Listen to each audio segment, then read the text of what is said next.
Hello everyone, welcome to my YouTube channel English literature zone. आज के video में ऑबिच्यूरी जो कि ए रामानुजन की काफ़ी फेमस पोएम है उसके बारे में पढ़ेंगे।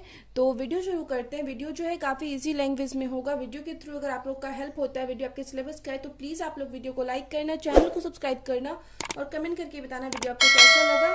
तो वीडियो शुरू करते हैं। The poem obituary is written by A Ramanujan. A Ramanujan के द्वारा लिखा गया। फुल नेम, जिनका कि पूरा नाम है अट्टीपट्टी कृष्णा स्वामी रामानुजन, इनका पूरा नाम है। Who was an Indian poet, जो कि इंडियन पोइट थे, स्कॉलर विद्वान थे, ट्रांसलेटर थे और play right of Indian English literature के प्ले राइट, नाटककार भी थे। The poem was published in 1971 में पोएम को पब्लिश किया गया। Ramanujan was also awarded with साहित्य अकेडमी अवार्ड। रामानुजन को जो है साहित्य अकेडमी अवार्ड भी मिला, पोस्टह्यूमसली यानी मरने के बाद मिला, इन 1999 में। For the collected poems in his notable works, उनके नोटेबल वर्क्स में शामिल है the striders, second sight and the relation. फिर आगे इन प्रेजेंट पोएम जो हम लोग की है ऑबिच्यूरी मीन्स, इसका मतलब होता है ए नोटिस ऑफ डेथ, एक डेथ का नोटिस इन ए न्यूज़पेपर में जो एक डेथ का नोटिस डाला जाता है, इंक्लूडिंग ए ब्रीफ बायोग्राफी, जिसमें कि एक ब्रीफ बायोग्राफी भी डाला जाता है, एक संक्षिप्त बायोग्राफी, मतलब लिखा जाता है कि ये इनका नाम क्या था, कहाँ के निवासी हैं, तो ये चीज़ जो न्यूज़पेपर में डाला जाता है। This poem is written on the death of his father. ये पोएम लिखा गया जब ए रामानुजन के पिता की मृत्यु हुई, तो उन्हीं उनके डेथ पे पोएट ये पोएम लिख रखे हैं। द पोएट एक्सप्लेन्स, पोएट यहाँ पे एक्सप्लेन करते हैं how his death has affected his family, कि कैसे उनके पिता की जो मृत्यु उनके फैमिली को अफेक्ट करती है, and what his father has achieved in life, और उनके पिता क्या अचीव कर रखे हैं लाइफ में। It is an 8 stanza poem, यह जो पोएम है 8 स्टांजा की पोएम है, and it stanza contains 7 lines, और सारे स्टांजा में कितनी लाइन्स है? 7 लाइन्स है।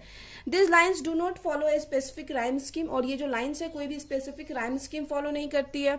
The poet started this poem, poet जो है इस पोएम को स्टार्ट करते हैं बाय सेइंग, यह कहते हुए, व्हेन हिज फादर डाइड, कि जब उनके पिता की मृत्यु हुई, he left nothing for her family, अपने फैमिली के लिए कुछ नहीं छोड़ के गए, बट प्रॉब्लम्स, लेकिन कुछ प्रॉब्लम्स लाइक जैसे कि dust on A table of paper debts, table पे कुछ डेब्ट्स यानी कर्ज का पेपर पड़ा हुआ था टेबल पे, उस पर कुछ डस्ट वो छोड़ के गए, अनमैरिड डॉटर छोड़ के गए, एंड ए बेड वेटिंग एक ग्रैंडसन था उनका, जो कि बेड वेटिंग यानी बेड को गीला करता था, इतना छोटा था। हुज नेम आफ्टर हिम, जिनका कि नाम उनके पिता के नाम पे ही रखा गया था, because of toss of A coin, और एक क्वाइन को टॉस करके उछाल के ये चीज डिसाइड किया गया था उसका नाम।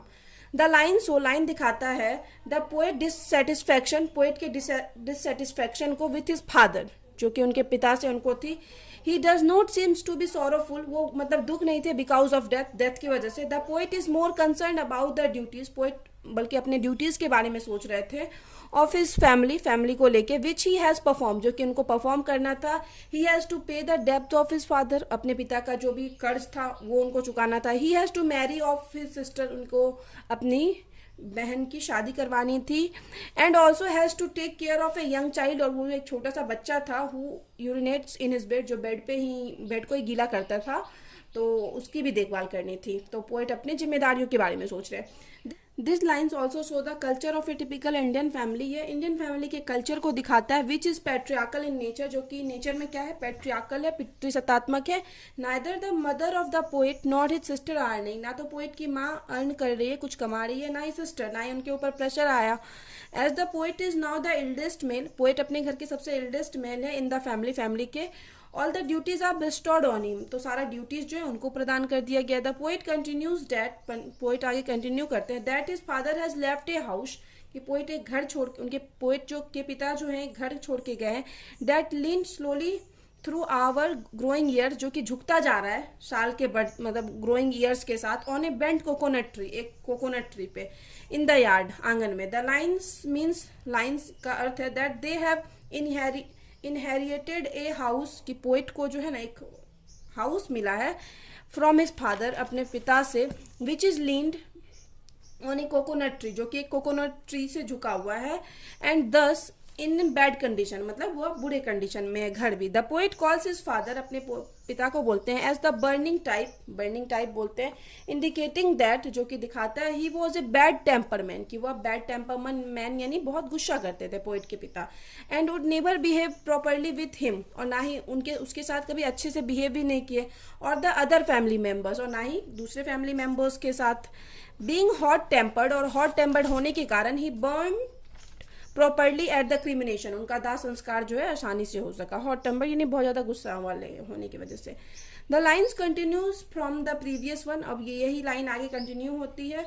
He is burnt very easily, कि उनको वो बहुत मतलब आराम से जलाया जाता है। His coins except his coins, लेकिन उनका जो क्वाइंस है वो नहीं जलता है। क्वाइंस मीन्स, लेकिन क्वाइंस का जो अर्थ होता है, जिसका अर्थ है हिज एंगर, उनका एंगर, और ग्रीड, और उनका लालच, फॉर मनी, पैसों के लिए, which did not look one bit different, जो कि बिल्कुल डिफरेंट नहीं दिखता है थोड़ा सा भी, इवन आफ्टर बर्निंग के बाद भी, and also several spinal disc, और ढेर सारा स्पाइनल डिस्क यानी रीढ़ की हड्डियां। Though some of them burnt to coal, कुछ जल जाती है, कुछ कोल मतलब कोयले के रूप में हो जाती है। This stanza continues from the previous one, और फिर यही लाइन को आगे ले जाया जाता है। अकॉर्डिंग टू द पोएट के अनुसार, the remains of his father pyre, कि पोएट का जो चिता का मतलब जलने के बाद जो भी बचा था, आर लेफ्ट फॉर सन्स, वो मतलब उनके सन्स बेटे के लिए बचा था, टू पिक अप, ताकि वो उसको उठा सके। एज द प्रिस्ट सेड, जैसे कि पुजारी कहा बोला था, फेसिंग ईस्ट की तरफ फेस करके, वेयर देयर रिवर्स मिट, जहाँ पे ये रिवर्स मिलती है, नियर द रेलवे स्टेशन के पास।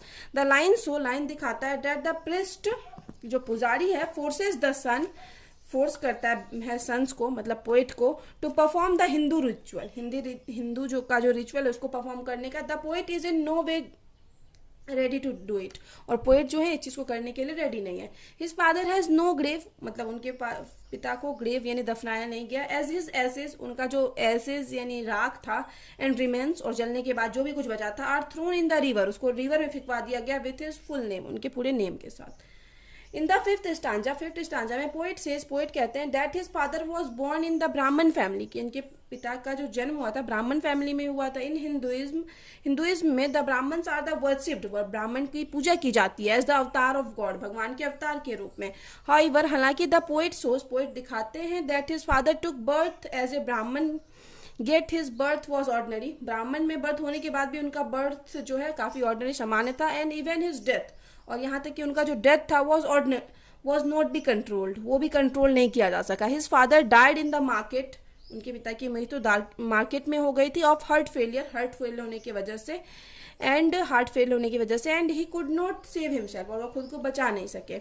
This lines in other sense, यहाँ पे दूसरा सेंस जो है इस लाइन्स का है, मार्क दैट, यह दिखाता है he has achieve nothing in this world, कि उनके जो पिता है पोएट के, वो नथिंग, कुछ भी अचीव नहीं कर पाए वर्ल्ड में। हिज बर्थ वॉज ऑर्डनरी, उनका बर्थ ऑर्डनरी था। एंड वॉट ही डिड, और लाइफ में वो जो किए इन हिज लाइफ, सोड हिज इनकैपेबिलिटी, जो कि उनकी इनकैपेबिलिटी को दिखाता है, और क्षमताओं को दिखाता है कि वो ज़्यादा कुछ नहीं कर पाए, ब्राह्मण थे फिर भी वैसा कुछ, मतलब पोएट यहाँ पे कास्ट सिस्टम पे भी थोड़ा सटायर करते हैं, व्यंग करते हैं।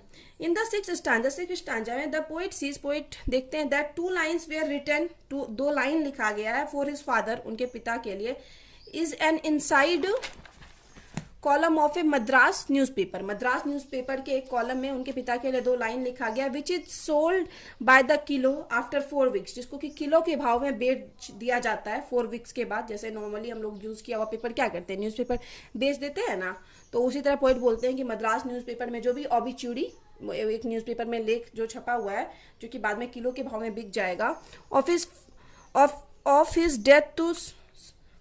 हिज डेथ मतलब 4 वीक्स ऑफ हिज डेथ, उनके डेथ के 4 वीक्स के बाद, टू स्ट्रीट हॉकर्स, मतलब स्ट्रीट हॉकर गली में जो भटकने वाला फेरी वाला होता है, उसको बेच दिया जाएगा उनके डेथ के 4 वीक्स बाद। देयर इज स्ट्रीट हॉकर, और यही जो स्ट्रीट हॉकर्स है, फेरी वाले हैं, sell it in turn to the small groceries, छोटे छोटे दुकानदार ग्रोसरी शॉप वाले जो होते हैं, नॉर्मली जो मतलब चावल, गेहूँ, दाल, चीनी, ये सब बेचते हैं ग्रॉसरी शॉप वाले।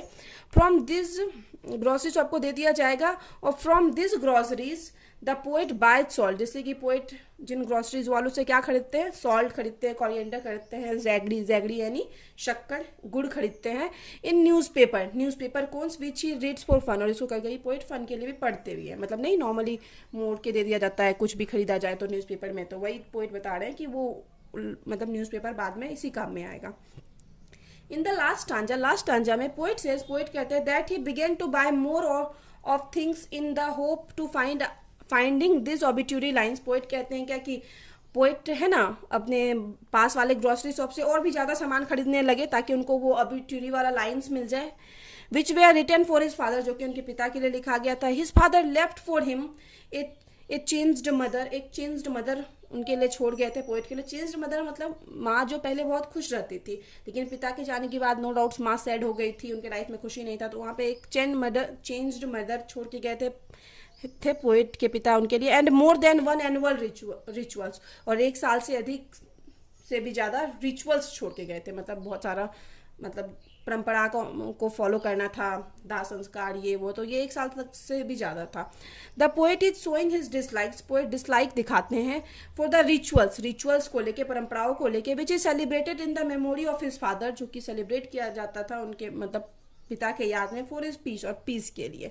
नॉर्मली देखा जाता है ना किसी का दाह संस्कार होता है तो कैसे बहुत सारे लोगों को बहुत ज़्यादा दान करना पड़ता है और बहुत मतलब जो भी खिलाना पड़ता है, जिस वजह से नॉर्मल कुछ लोगों को तो दिक्कत नहीं होता है, बट कुछ लोगों को क्या होता है ना, क्या मतलब उनको ये सब चीज़, कुछ लोग तो कर्ज तक लेके करते हैं, मतलब कुछ देना हुआ ब्राह्मण को तो उसमें भी 10-20 हज़ार मतलब 20-40 हज़ार रुपये, नॉर्मल से नॉर्मल इंसान 10-20 हज़ार रुपये कर्ज ले रहे हैं, फिर 2-3 दिन भोज, जो हम लोग का सिस्टम चला रहा है भोज खिलाना हो मतलब, तो उसके लिए भी फिर कर्ज, तो एक तो इंसान की डेथ हुई है नो डाउट्स बहुत ज़्यादा स्ट्रेस में, उसके बाद फिर कर्ज भी हो जाता है, तो ये चीज़ का पोएट दिखाते हैं कि वो रिचुअल्स ये वो, तो पोएट इन सब चीज़ से ज़्यादा खुश नहीं है, ना ही इनको फॉलो करना चाहते हैं।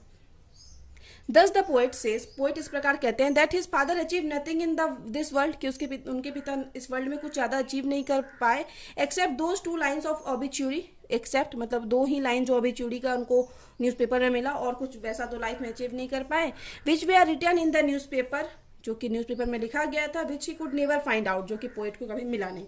The poem is hence a critique of the poet's father and incapability, इस प्रकार जो पोएम है हम लोग का वो क्या है, एक तरह से एक मतलब आलोचना करता है कवि के पिता की और क्षमताओं की, कवि के पिता की और कवि के पिता की और क्षमताओं की। ठीक है, तो यहाँ पे वीडियो खत्म होता है।